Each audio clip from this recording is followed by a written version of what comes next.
Alors déjà quand on parle première monte et seconde monte, c'est forcément qu'on parle de boîtier de télématique. Quand on va parler de première monte, on va parler d'un boîtier qui est natif au véhicule. Donc en fait c'est un boîtier constructeur. Donc on va directement connecter le véhicule à distance grâce aux API constructeurs parce qu'on a les accords. Donc chez nous on a les accords avec Stellantis, Renault, Mercedes. Pour les boîtiers seconde monte du coup c'est un boîtier qu'on va installer avec des installateurs ou bien le client va installer par lui-même. Donc il va installer directement un boîtier de télématique au sein de son véhicule si celui-ci n'est pas équipé d'une première monte. La différence entre une première monte et une seconde monte, les avantages et les inconvénients, je dirais, l'avantage de la première monte déjà c'est qu'il n'y a pas d'installation. Donc à distance on va directement récupérer les données, ça évite au client du coup de payer les frais d'installation et c'est aussi beaucoup plus rapide.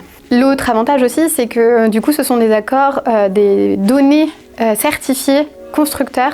Du coup, ce sont des données qui viennent directement du constructeur, donc souvent elles sont directement configurées sur le modèle du véhicule, donc ça va faire aussi un gain de temps. Sur la seconde monte, en revanche, les avantages sont plutôt liés à la donnée. On va avoir des données beaucoup plus poussées sur certains domaines. Sur Soflit, on propose deux options au niveau de l'éco-conduite, qui sont la partie risque routier avec l'accéléromètre, accélération brutale, freinage brut, virage dangereux, qui sont seulement liés aux premières montes, mais aussi aux secondes montes. Puis, on va aller encore plus loin dans les données de régime moteur, temps sans consommation, toutes des données purement éco-conduite qu'on a seulement dans la partie seconde monte. Et pour la partie diagnostic, le constructeur va seulement nous accorder les données liées au voyant tableau de bord, ce qui est largement suffisant pour la plupart des clients.